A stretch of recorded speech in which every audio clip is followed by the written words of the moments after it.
you've ever asked yourself, how can I get the swing and the golf game that I've always imagined without trying every tip, every training aid, watching every video after video on social media, then this podcast is for you. Welcome. I'm Daniel Guest, and welcome to the Imagine Golf podcast. Today's episode is brought to you by Imagine Golf and PXG. Good afternoon, Imagination. This is Daniel Guest, and welcome to another edition of For Friday. Just a little bit right lately. I got my new clubs. As if you're listening to the podcast, you know I got my new clubs, and I am hitting them just a little bit longer, which is never a bad thing. But I'm having a little bit of a challenge with my distances, and I am pushing them a little bit right of late. I played down in St. Petersburg or St. Pete, Florida, and last week, and yeah, just that's it. I did beat my son though, so that's always positive. So today's edition is the For Friday edition, where we give you a tip, a tool, a benefit, a strategy, really anything that you can do and put into practice today, right here, right now, without changing your swing, without really changing a whole lot, to be very candid. And we do, and by the way, probably lower your score, right? And we do that in 4 minutes or less, starting now. And look, this episode actually cracks me up, man, because it's so simple, it's stupid. And the title is the dirty truth about your clubs, right? And if you're expecting some, esoteric kind of scientific kind of, did you know? That, this model of club, it's nothing like that, right? There's no secrets, right? It's simply, you've got to clean your clubs. You have to clean your clubs. All right. Um, if you're not going to clean your clubs, then you're going to get what you get. And what you're going to get is simple. You're going to get absolute inconsistency. Right? There is no doubt about it, right? You are not going to hit anything the same. No two shots, all right, are going to be the same, right? And if I would have started this episode, let's just back up. If I would have said to you, hey, look, man, what if I told you that you could instantly improve your consistency, tighten your dispersion patterns, stop the ball faster on the greens, right? And hit the ball way more consistent, right? Without changing a single thing in your golf swing? How much would you have paid for something like that? Or let's forget that. Would you have been interested? I know you would have. All right. So here is the facts, right? And by the way, this is no secret, and this isn't even subjective. It's not debatable, right? These are absolute facts, right? Because we've all been there. You finished a long, round, in the Northeast here, in the middle of the season, you're looking at probably 5 hours on a public course, right? No doubt about it. Maybe 5.5 at some of these courses, right? You're tired. You throw your bag in the trunk of the car, and you don't even look at it till the next time that you even probably get to the first tee, right? If you're not practicing. And even if you're practicing, some of you don't even take a look at, the club set, if you would, right? But for the amateur golfer, right? And the only reason I say for the amateur golfer, because for pros, this is not even an issue, for God's sake, right? But for an amateur golfer, playing with dirty clubs, look, it isn't just a bad look. It's actively destroying your scorecard. So what I thought we'd do today is just take a factual approach. Let's look at the science. Trust the science. All right. Right? The grooves on your golf clubs, right, especially the grooves on your short irons and your wedges, are designed to channel away moisture, dirt, grass. Grass is actually moisture as well, so that the flat metal of the face, right, will make direct contact with the urethane cover of the golf ball. That is the science behind a golf club and golf ball interaction. And this friction, right, that is created by that interaction creates spin, right? Well, look, when your grooves are packed with dried mud, grass, mulch, whatever, right? The green from the mats on the driving range, you've hit so many balls and you hit the mat so many times. There's like a buildup of green, almost like plastic on the face of the golf club, right?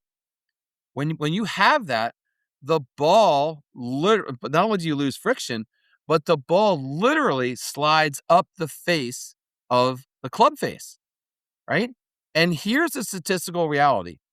Robot testing using launch monitors, right, and science like TrackMan has shown that just a simple wedge with dirty grooves, and they define dirty grooves by about 20% of the club is dirty, can lose up to 50 to 60% of its spin rate compared to a clean club, right?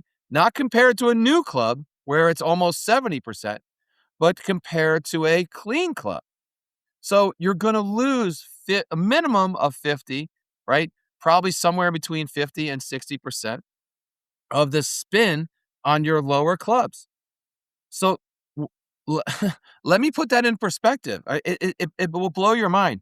Let's say you hit a 56-degree wedge, right? And if you hit a normal, clean, well-struck 56-degree wedge, right? That club will spin around, I don't know, let's call it 8,000 to be conservative, right? Maybe 8,500 for most of us, right? And the RPMs, the spin is that simple the ball spinning RPM-wise, revolutions per minute. You probably know that, right? When a ball spins at 8,500 RPMs, that spin or that ball is going to hit a green, take a hop, maybe a short hop after that, but it's going to stop, right? If you hit the exact same shot with a wedge with just 20% full of dirt or whatever, right? Your spin rate can plummet to below 4,000, right? So what does that mean, right? Especially to an amateur's game? Well, at 4,000, there is no chance on the planet that ball is going to stay, right? It's not going to stick. It's going to hit the green and it's going to roll out an extra 15 to 30 feet. So instead of having like this 10-foot putt, right? Maybe for birdie, right?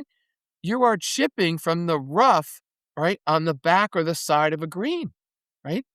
Just when you say that out loud, you're like, hey man, I should probably clean my clubs then, right? Right? The other thing, and that's just spin. The other thing that people forget is that there is another miss that you get with dirty clubs. I call it like the dreaded flyer. Like we all know what a flyer, you should know what a flyer lie is, right? Especially when you go down south where the grasses are thicker and stuff, the ball and tougher, the ball sits up on the grass, right? Not so much in the Northeast here, but definitely in the South. If that ball, of almost 3/4 of the ball is above the grass, that's a flyer lie. It's like hitting a ball off of a tee, for God's sake, right? So the dreaded flyer lie is just, it's not even the lie per se, but because the ball slides up the face instead of gripping on the face, it is just that. It's like a flyer lie. It flies higher with less drag. And here's what happens. Suddenly your 150-yard, 7-iron flies 165, right? When you didn't want it to go 165 and it sails right over the pin and into a hazard, right? Or, down the back of a green, right? So you didn't mishit the club, right? You just couldn't make the club do what you wanted it to do. Okay. And then the last thing that we talked about in the opening, if you would, is the inconsistency. Amateurs in general, when I say amateurs, double-digit handicappers, you guys already struggle with consistent distances. Even if you played with brand new clubs every single round, you would struggle hitting consistent shots and consistent distances. But if your club face on multiple clubs has varying levels of dirt, grime, whatever you want to call it, and especially from shot to shot to shot, because you're not cleaning them. If you have dirty clubs to start, I know you're not cleaning them in a round. It's physically impossible to know how far the ball will go. Even if you hit it dead center in a perfect swing, it'll be different every time. So this is probably the easiest fix you could ever of any of our 4-Minute Fridays, right? the easiest fix or maintenance, if you would, in all of sports. So Daniel, what do you suggest? Well, two things. On the golf course, keep a towel on your bag, okay? And wet, like, I always wet, like, half the towel, like, so get a bottle of water, dip it in some ice, whatever you got, whatever there's liquid around, right? Dip it. I've dipped towels in creeks, I dipped them in lakes, I poured a beer on a towel, I've done everything to get a wet towel, all right? But if you wet half the towel, right, before a round, and you keep the other half dry, and then after every single shot, all you simply do is give your club face a quick wipe with the wet side, right? And then simply dry it with the dry side. You are good to go, right? And this is assuming that you already have clean clubs going in. There's all kinds of brush devices that they have as well. There's brushes that are like nylon on one side and like a wire brush on the other. And then they even have like almost like a spike on the end. And I have one of those, right? And I have it with this like clip on. It clips onto one of the like carabiners almost on my bag, and it's got a pull device. Like I could pull out the string, and it retracts, retractable string. And then when I'm done with the round, I just tuck it right in my bag, right? If you need one of those, get one of those, right? Like $10, right? It'll be the cheapest thing that you ever did to lower your scores, right? And then after the round, if you're at the club, country club, and you're one of those guys that doesn't want to tip $3, $5 to have your clubs cleaned by the guy, I get that, right? But after the round, get those clubs, heads, right, in in a bucket of warm water if you had to, right? Or what I do is I just run them under the sink. My wife loves it, right? I take my bag up to the kitchen. I run it underneath this. I run the bag. I run the clubs underneath the sink. It's a whole ordeal, and I just clean them up and they look spotless, right? You don't have to do anything crazy, right? Just soap and water. I like using a nylon brush, right? If for some reason, one of my wedges got really gumped up because I'm really, striking the grounds hard, there could be a million reasons, right? Then I use like a Scotch guard, like the back of a sponge, right? And I just scrub it, right? Rinse, and it's done. It's really that easy. It takes less time, right? um, than drinking a beer post round, right? It really does, and I promise you, it'll save you strokes on your next round and definitely on your handicap. So give yourself some time, clean your clubs, and know that clean grooves mean a predictable spin, and predictable spin means predictable lower scores. All right, that's all you need to know for 4 Minute Friday. Right? And thanks for listening, right? I appreciate everything you guys do for Imagine Golf. And here's to getting you the swing and the game that you've always imagined. All right, then. That's today's podcast. Thanks for tuning in. Hit the follow button wherever you get your podcasts, and be sure to check out our site, imaginegolf.com. Check out our YouTube page at Imagine Golf, and we're on all the social media platforms on the same at Imagine Golf. And here's to getting you the swing and the game that you've always imagined.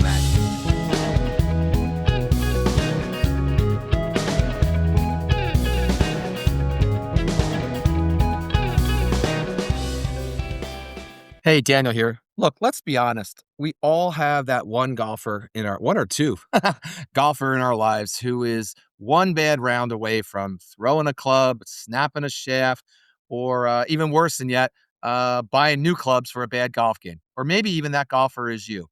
This holiday season, stop guessing and start getting better. Right now at Imagine Golf, we're offering up to 20% off all golf lessons and gift cards through the end of the year.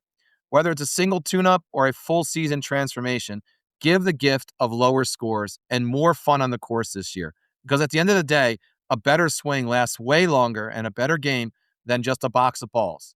Visit imaginegolf.com today and grab your gift cards and save. Imagine Golf, because golf just doesn't have to be that hard.